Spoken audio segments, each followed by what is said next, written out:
Today's conversation is sponsored by the Billy Keels Advisory Program. If you want to learn more about how to make your 9 to 5 optional, just go to billykeels.com/advising. Once again, that's billykeels.com/advising. The truth about why you need a resiliency plan.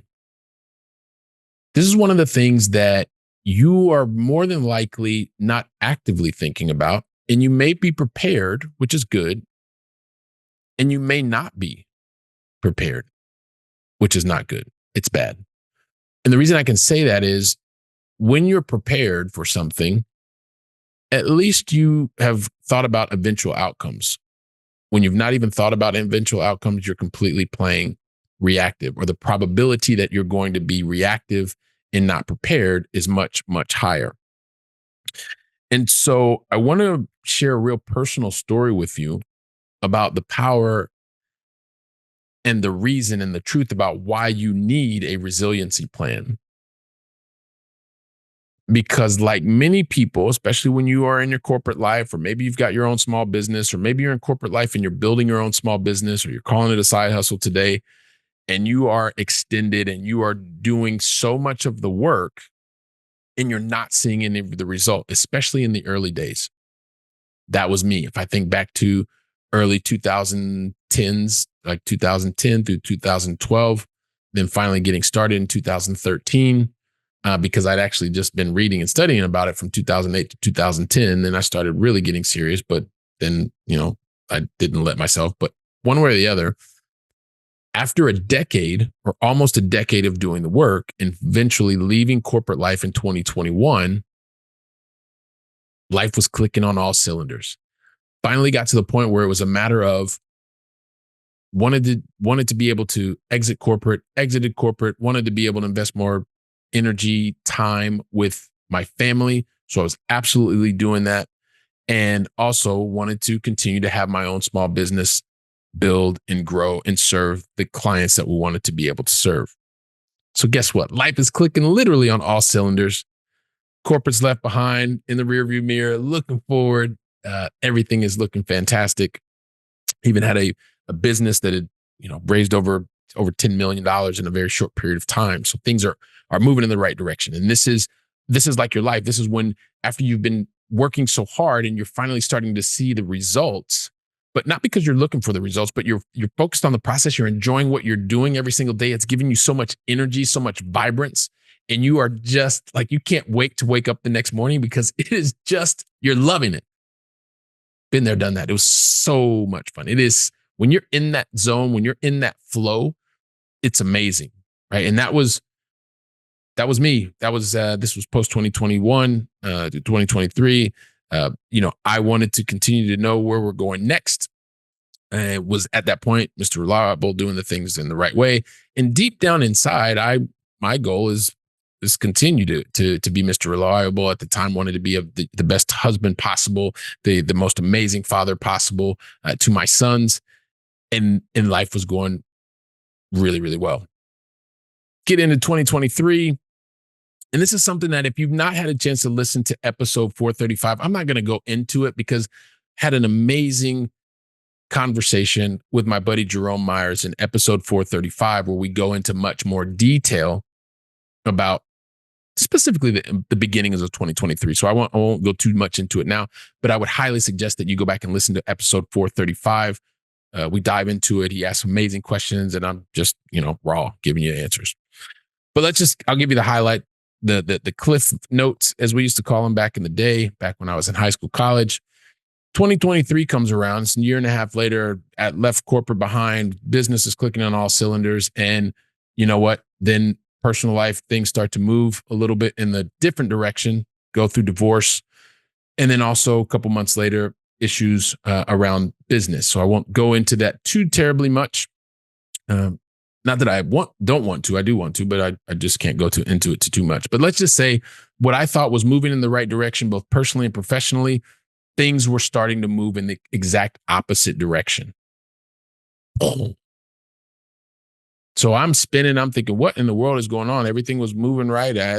We're moving in the right direction, have the time, investing time with family, doing all the things that we said we wanted to be able to do. And then things change, boom, overnight.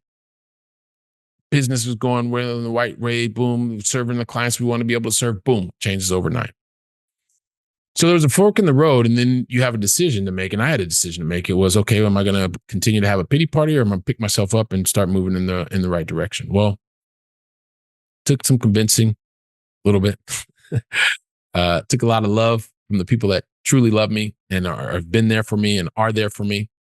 And the idea was, I saw this moment that said, "Hey, listen, when you uh, think everything's moving in the right direction, and it's not a matter of if things don't go according to plan." And this is really what I want to talk about, because when we talk about the truth about why you need a resiliency plan, and it's really because it's not a matter of if something's not going to go according to plan. It's when it doesn't go according to plan, and how long does that last? That's the key here. Like, if you take nothing else away from this conversation or this episode, it's that. The truth about why you need a resiliency plan is because it prepares you for not if things don't go according to plan, but when they don't go according to plan. You're in a better position to be able to weather the storm. I realized just very quickly at the top of my head, I had money to be able to survive. I had my health, although my health went down. I got to admit, my health was not it was not up to par. A year later, I'm so much happier, better, and my face even shows a little bit. Some of you are probably laughing because you know what I'm talking about. But the idea is, I had my health, I had my dearest of family and my dearest and closest of friends. And another shout out to you all, because you were absolutely awesome. You have been there for me. You are there for me, and I am here and will be for you. I love you. But I had the health and the love and support of family and friends, real family and friends. And I had, fortunately, some of the finances to be able to continue to survive. Now, that wasn't enough, though, because I had to sit down, and I actually was going through one day, and a lot of this that I've now come up with, and this is my resiliency plan, and this is what I want to share with you. It was inspired by a book called Prosper, with Chris Mortensen and Adam Taggart. And so when I started revisiting, because I started revisiting a lot of things and doing just a lot of self-reflection, self-development, and came across this, and I started realizing that there were really 6 key areas that I was completely not really proactively focused on, but now this is now a part of my annual planning and quarterly review. And it is the resiliency principles around life, around finances, around the social aspect, around my time, around my know-how, as well as my spiritual and emotional resiliency. And if I can, because I want to leave you with each one of these, because I think this is important just for you to recognize and realize when you start thinking about your, first and foremost, it is about your health. And so when you think about your life resiliency, mentally, physically, how well are you? How much are you thinking about how you are focused on you? Because you have to be well and better before anybody else, before you can help anybody else.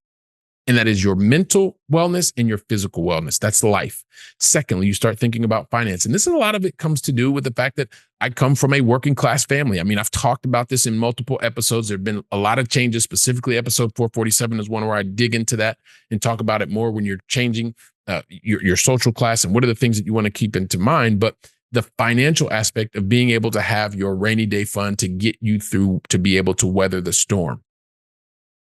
There are a precious few of you that have known that was something that was so important for me to be able to maintain a minimum standard. Afterwards, and this is critical, what about your public and your private relationships, specifically the private relationships? Are you being intentional about those relationships? Are you investing time, energy, and effort in those relationships?